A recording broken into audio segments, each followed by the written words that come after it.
Un chant de Noël de Charles Dickens. Un divertissement séquentiel pour le radiogramme sans fil.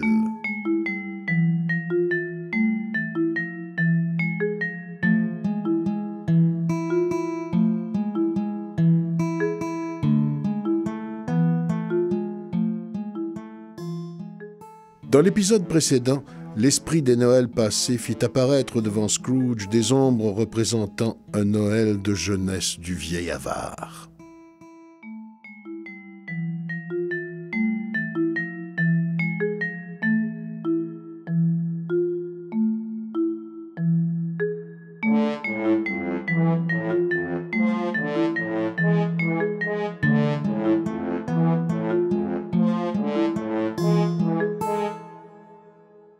Cinquième épisode, le deuxième des trois esprits, première partie.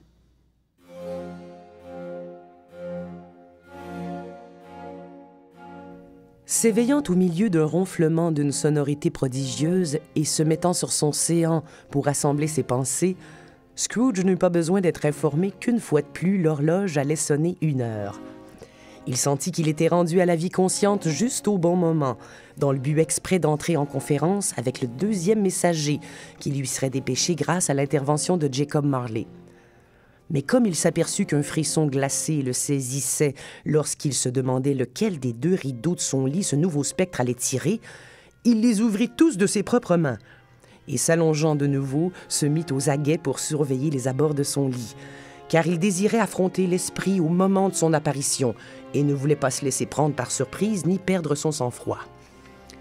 Messieurs les gens désinvoltes qui se targuent de ne s'étonner de rien et d'être, quoi qu'il arrive, à la hauteur des circonstances, expliquent leur don pour l'aventure par leur faculté de se tenir prêt à n'importe quoi, du jeu de pile ou face à l'homicide, point extrême entre lesquels se présente, sans aucun doute, un choix de sujets nombreux et variés.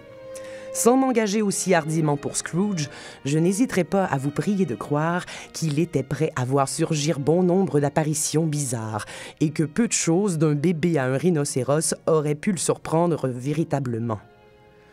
Or, s'il s'attendait à presque tout, il n'était nullement préparé à ce qu'il n'arrivât rien.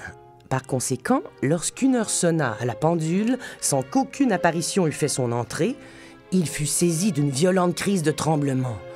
5 minutes, 10 minutes, un quart d'heure passèrent, pourtant rien ne se produisit.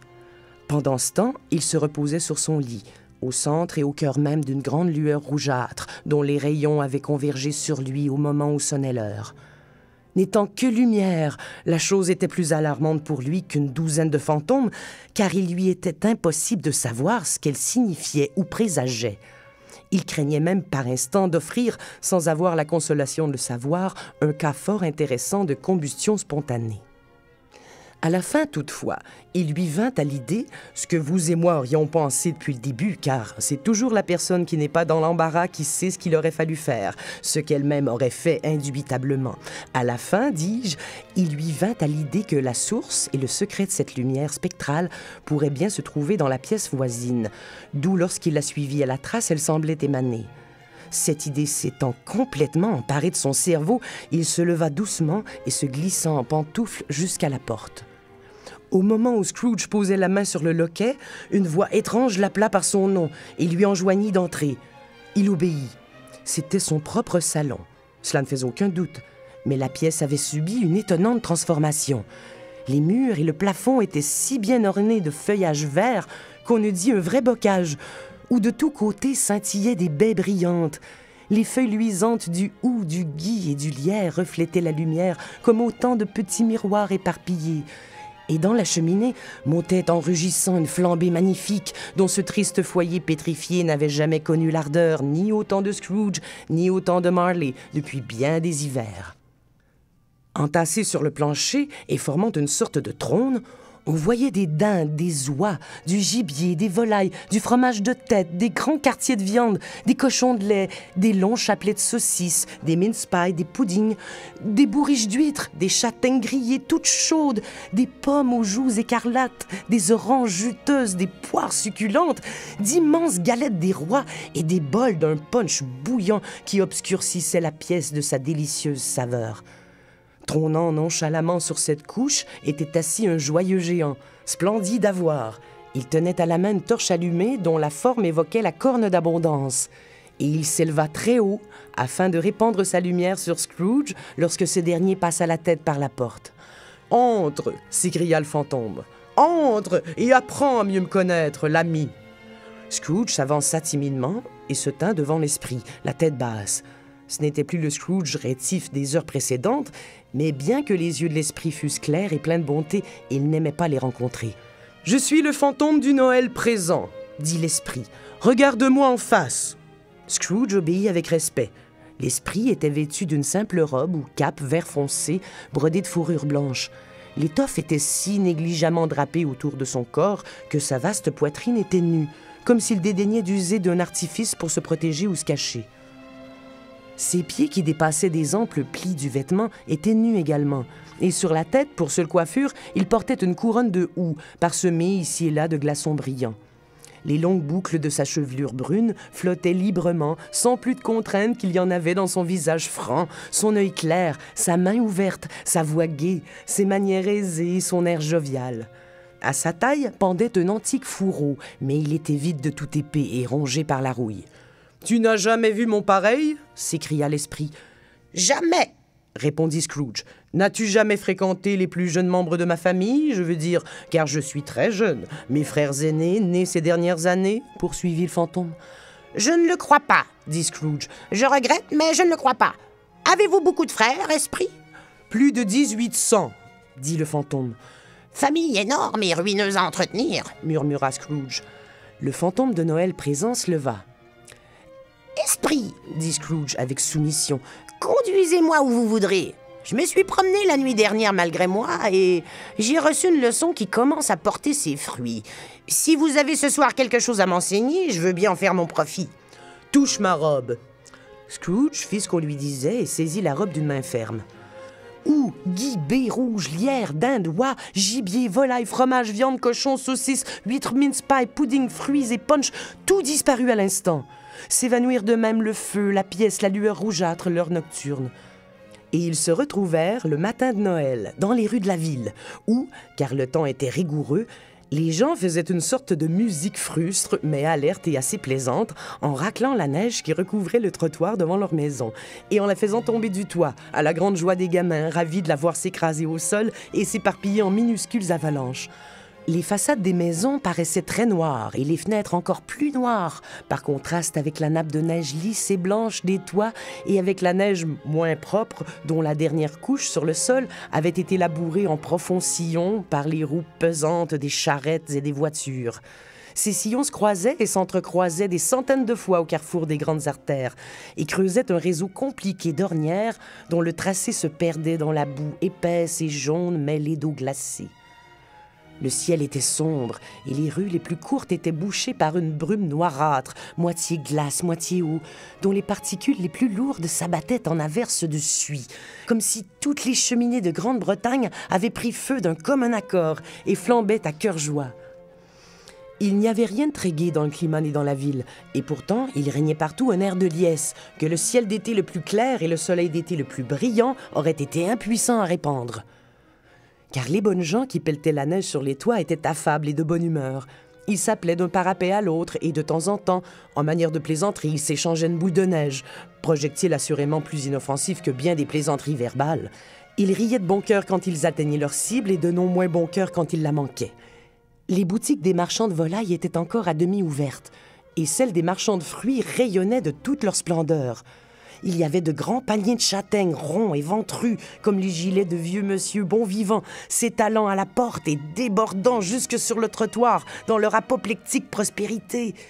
Il y avait des oignons d'Espagne, aux larges flancs rougeâtres et basanés, luisants et obèses comme les moines espagnols, lançant du haut de leurs étagères d'aguichantes œillades aux jeunes filles qui passaient, puis regardaient d'un air innocent le gui suspendu. Il y avait des poires et des pommes amoncelées en brillantes pyramides. Il y avait des grappes de raisins que le boutiquier avait suspendues par bonté à des crochets bien visibles pour que les passants en eussent l'eau à la bouche. Il y avait des piles d'avelines brunes et moussues, rappelant par leur parfum les promenades dans les bois et le plaisir de s'enfoncer dans les feuilles mortes jusqu'à la cheville. Il y avait des chaussons aux pommes, trapus et dorés, dont le hâle faisait ressortir le jaune des oranges et des citrons, et qui, de toute la densité de leurs juteuses personnes, priaient et suppliaient avec insistance qu'on les emportât dans des sacs en papier pour les manger après le dîner. Les poissons rouges et les argentines eux-mêmes, placés dans un bocal au milieu de ces fruits de choix, bien qu'appartenant à une classe apathique dont le sang stagne, paraissaient savoir qu'il se passait quelque chose et tournaient en rond du premier au dernier, la bouche ouverte autour de leur petit univers, en proie à une excitation lente et sans passion. Les épiceries, oh les épiceries! Presque fermées, avec tous les volets en place, sauf un ou deux peut-être, mais par ses fentes, quelle perspective! Ce n'était pas seulement le son joyeux des plateaux de balance descendant sur le comptoir, ni l'allégresse avec laquelle la ficelle se séparait de la bobine, ni le cliquetis des boîtes en fer blanc montant et descendant comme dans une tour de jongleur, ni même les arômes mêlés de thé et de café si agréables à l'odorat, l'abondance et la beauté des raisins secs, l'extrême blancheur des amandes, la longueur des bâtons de cannelle si droits, la qualité exquise des autres épices, les fruits confits couverts d'une couche inégale de sucre fondu, si épaisse qu'on se sentait pris en les voyant d'une légère faiblesse et de tiraillement d'estomac. Ce n'était pas non plus parce que les figues étaient moites et charnues, ou parce que les pruneaux d'Agan, au goût un peu acidulé, rougissaient modestement dans leur boîte haute en couleurs, ou parce que tout était bon à manger et paré pour Noël. Mais c'est que les clients se hâtaient, si impatients de goûter les joies promises par ce jour qu'ils se bousculaient en franchissant la porte, écrasant l'un contre l'autre leur panier à provisions dans leur hâte fiévreuse, oubliant leurs emplettes sur le comptoir, revenaient les chercher en courant et commettaient des centaines d'erreurs de cette sorte, avec la meilleure humeur du monde. Tandis que l'épicier et ses garçons montraient tant de franche gentillesse que les cœurs de métal polis qui agrafaient leur tablier par derrière auraient pu être leur propre cœur exposé aux yeux de tous et livré aux petites corneilles de Noël s'il leur plaisait de les picorer. Mais les cloches invitèrent bientôt toutes les bonnes gens à se rendre à l'église ou à la chapelle. Ils sortirent en troupe et se répandirent dans les rues, ayant abordé leurs plus beaux habits et leurs visages le plus joyeux. En même temps, des quantités de rues latérales, d'impasses, de courettes sans nom sortaient d'innombrables personnes portant leur dîner à cuire chez le boulanger. La vue de ces pauvres festins parut intéresser vivement l'esprit, car il alla se poster, avec Scrooge à ses côtés, sur le seuil d'une boulangerie, et soulevant les couvercles à mesure que passaient leurs porteurs, il saupoudrait leur dîner de quelques grains de l'encens qui brûlait de sa torche. C'était en vérité une torche peu commune que la sienne. Une fois ou deux, quelques porteurs de dîner qui s'étaient heurtés rudement, ayant échangé des mots de colère, l'esprit fit tomber sur eux quelques gouttes d'eau et la bonne humeur leur revint immédiatement. Car, disait-il, ce serait une honte de se quereller le jour de Noël. Rien de plus vrai, pour l'amour de Dieu, rien de plus vrai. Peu à peu, les cloches se turent, les boulangeries se fermèrent, et l'on vit apparaître le réconfortant présage de tous ces dîners en cours de cuisson dans la tache de neige fondue qui s'élargissait près du four de chaque boulanger, où le trottoir fumait comme si les pierres étaient en train de cuire elles aussi. « Y a-t-il une saveur spéciale dans ce que vous répondez avec votre torche ?» demanda Scrooge. « Oui, ma propre saveur. » « Peut-elle agir sur n'importe quel dîner aujourd'hui ?» demanda Scrooge. « Surtout ceux qui sont offerts de bon cœur, les plus pauvres spécialement. »« Pourquoi les plus pauvres spécialement ?» demanda Scrooge. « Parce qu'ils en ont le plus besoin. »« Esprit !» dit Scrooge après un moment de réflexion. « Je m'étonne que, de tous les habitants de divers mondes qui nous entourent, vous soyez celui qui cherche à priver ces pauvres gens de prendre plaisir innocent. »« Moi ?» s'écria l'esprit. Vous voulez leur ôter la possibilité de dîner chaque 7e jour, et c'est souvent le seul où l'on puisse dire qu'il dîne, dit Scrooge. N'est-ce pas vrai? Moi? S'écria l'esprit. N'est-ce pas vous qui faites fermer ces boutiques le 7e jour, dit Scrooge, ce qui revient au même. Moi? Faire cela? S'écria l'esprit. Pardonnez-moi si je me trompe. Cela s'est fait en votre nom, ou du moins au nom de votre famille, dit Scrooge. Il y a sur cette terre que tu habites, répliqua l'esprit, des hommes qui ont la prétention de nous connaître et qui couvrent de notre nom leurs actes de passion, d'orgueil, de méchanceté, de haine, d'envie, de bigoterie et d'égoïsme. Or, ils nous sont aussi étrangers à nous et à tous les nôtres que s'ils n'avaient jamais vécu. Rappelle-toi cela et rends-les responsables de ce qu'ils font au lieu de nous en accuser. Scrooge promit qu'il le ferait. Et, toujours invisibles, ils continuèrent à cheminer en pénétrant dans les faubourgs de la ville. C'était une faculté remarquable du fantôme. Scrooge l'avait observé chez le boulanger. Qu'en dépit de sa taille gigantesque, il pouvait s'adapter, sans en être gêné, à n'importe quel endroit, et qu'il se tenait sous le toit le plus bas avec autant de grâce et avec la même majesté surnaturelle qu'il l'aurait fait dans la salle la plus haute. Peut-être fût-ce le plaisir que ce brave esprit éprouvait à exhiber ce talent, peut-être fût-ce seulement son bon naturel, généreux et aimant, et sa sympathie pour les êtres pauvres, qui le conduisit tout droit chez le commis de Scrooge. Car c'est là qu'il dirigea ses pas, entraînant Scrooge, cramponné à sa robe. Sur le seuil de la porte, l'esprit sourit et s'arrêta pour bénir la demeure de Bob Cratchit, en l'aspergeant de sa torche. Pensez donc, Bob n'avait que 15 bobs par semaine. Il n'empochait chaque samedi que 15 exemplaires de son nom de baptême, et cependant, le fantôme de Noël présent bénissait sa maison de 4 pièces. Alors se leva Madame Cratchit, la femme de Cratchit, parée de sa plus belle robe, qui n'était qu'une vieille robe retournée, mais qu'elle avait enjolivée de rubans, car ils sont bon marché et font de l'effet pour 6 pence. Et elle commença à mettre la table, aidée de Belinda Cratchit, sa seconde fille, tout aussi enrubannée qu'elle, tandis que Maître Peter Cratchit plongeait une fourchette dans la casserole de pommes de terre après avoir ramené de sa bouche les pointes de son monstrueux col de chemise, propriété personnelle de Bob concédée en l'honneur de Noël à son fils et héritier, heureux de se sentir si bien mis et brûlant d'aller montrer sa toilette dans les parcs à la mode. Alors, 2 petits Cratchit, un garçon et une fille, entrèrent en trombe, hurlant que devant la boulangerie, ils avaient senti le fumet de l'oie et reconnu que c'était la leur. Et se plongeant dans les voluptueuses pensées de la sauge et de l'oignon, ces jeunes Cratchit dansèrent autour de la table et portèrent au nu Maître Peter Cratchit, tandis qu'il soufflait sur le feu en toute simplicité, bien que son col de chemise l'étouffât à moitié, jusqu'à ce que les nonchalantes pommes de terre se décident à bouillonner et cognent bruyamment contre le couvercle de la casserole pour dire qu'elles étaient bonnes à prendre et à peler. « Qu'est-ce qui peut bien retenir votre schnappant de père à cette heure ?» dit Madame Cratchit. « Et votre frère, Tiny Tim, et Martha. Au dernier Noël, elle était là une demi-heure plus tôt pour le moins. »« Voici Martha, mère !» s'écria une jeune fille en entrant comme elle parlait. « Voici Martha, mère !» s'écrièrent les 2 jeunes Cratchit. « Hurrah, il y a une de ses oies, Martha !»« Mon Dieu, tu es en retard, ma chérie !» dit Madame Cratchit en l'embrassant une douzaine de fois et en la débarrassant de son châle et de son béret avec plus de zèle que de coutume.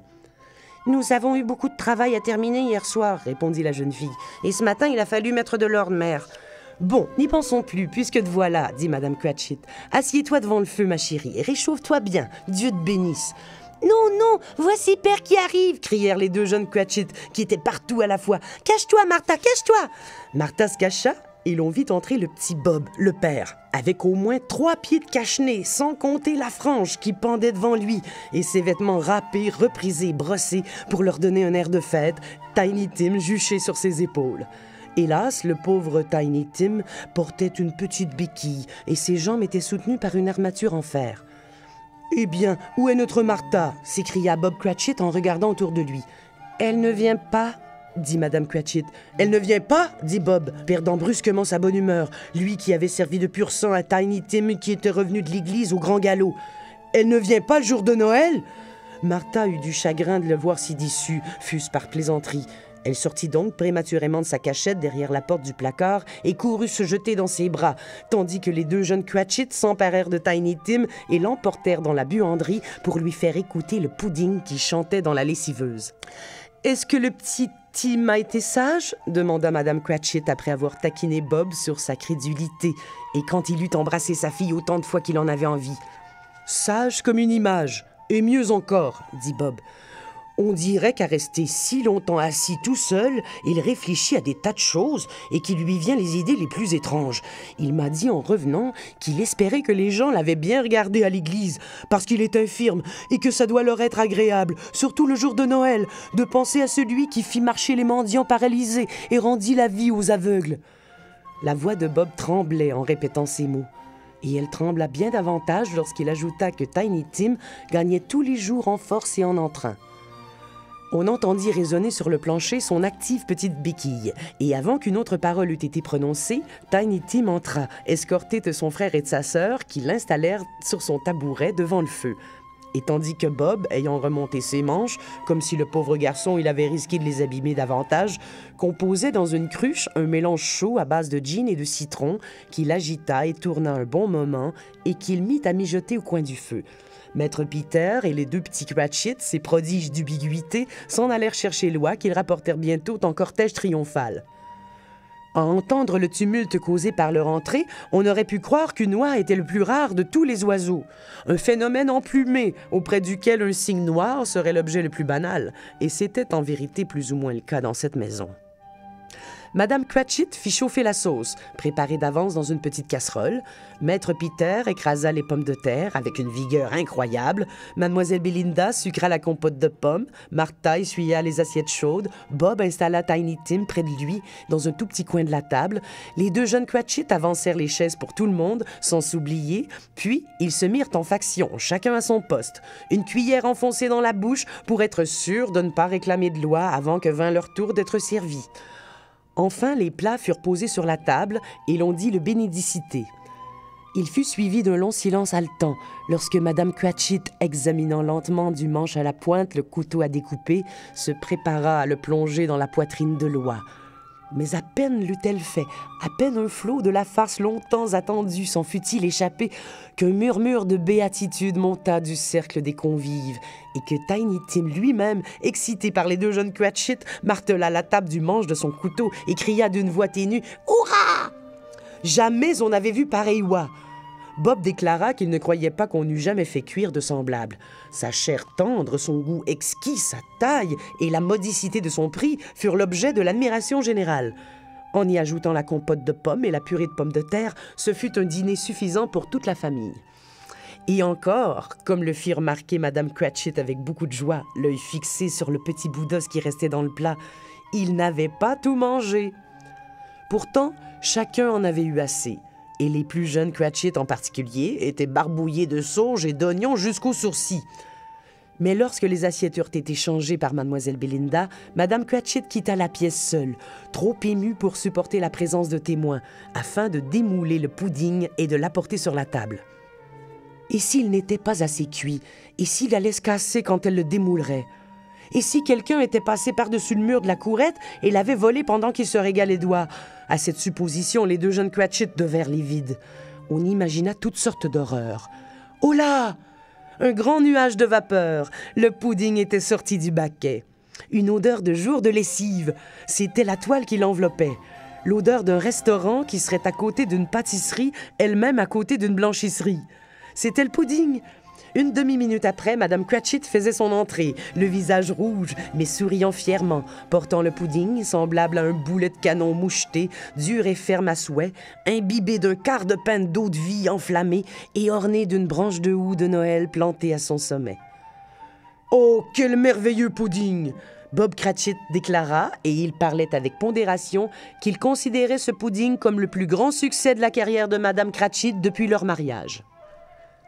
Madame Cratchit répondit que, n'ayant plus ce poids sur la conscience, elle pouvait bien avouer qu'elle avait eu quelques doutes sur la quantité de farine. Chacun eut son mot à dire, mais personne ne dit ou ne pensa que c'était en vérité un très petit pudding pour une si grande famille. Ça aurait été une pure hérésie. Pas un seul Cratchit ne rougit de suggérer une telle chose. Enfin, le dîner fut achevé, la table desservie, le foyer balayé, le feu attisé. La mixture de la cruche goûtée et jugée parfaite, on plaça les oranges et des pommes sur la table et une pelletée de châtaignes sous les cendres. Puis toute la famille Cratchit s'installa autour du feu, formant ce que Bob Cratchit appelait un cercle, voulant dire un demi-cercle. À portée de sa main, Bob Cratchit avait toute la verrie de la famille, 2 gobelets et un petit pot à crème sans anse. Ces récipients toutefois comptèrent la boisson chaude de la cruche aussi bien que l'eussent fait des timbales d'or, et Bob la servit d'un air rayonnant, tandis que sur le feu les châtaignes sautaient et se fendaient à grand bruit. Alors, Bob leva son verre. « Joyeux Noël à tous, mes chéris! Que Dieu vous bénisse! » La famille tout entière fit écho. « Que Dieu bénisse chacun de nous !» dit Tiny Tim, qui parla le dernier. Il était assis sur son petit tabouret tout près de son père. Bob tenait sa petite main flétrie dans la sienne, comme s'il aimait l'enfant d'une tendresse spéciale et désirait la garder à ses côtés, de peur qu'il ne lui fût ravi. « Esprit !» dit Scrooge avec un intérêt qu'il n'avait jamais ressenti auparavant. « Dites-moi si Tiny Tim vivra. » « Je vois un siège vacant au coin de la pauvre cheminée, répondit le fantôme, et une béquille sans propriétaire, soigneusement conservée. Si l'avenir ne change rien à ses ombres, cet enfant va mourir. »« Non, non !» dit Scrooge. « Oh non, bon esprit, dites qu'il sera épargné !»« Si l'avenir ne change rien à ses ombres, répondit le fantôme, aucun de mes successeurs ne le trouvera ici. Et puis après, s'il doit mourir, qu'il le fasse. Cela diminuera l'excédent de population. » Scrooge inclina la tête, accablé de remords et de tristesse en entendant l'esprit citer ses propres paroles. « Homme, dit le fantôme, si tu as un cœur d'homme et non un cœur de pierre, cesse d'employer cet hypocrite jargon jusqu'à ce que tu aies découvert ce qu'est cet excédent et où il va. Vas-tu décider quels êtres doivent vivre et quels êtres doivent mourir ? Il se peut qu'aux yeux du ciel tu sois moins précieux et moins digne de vivre que des millions d'êtres semblables à l'enfant de ce pauvre homme. Grand Dieu, entendre l'insecte sur la feuille décréter qu'il y a trop peu de mortalité parmi ses frères affamés dans la poussière. »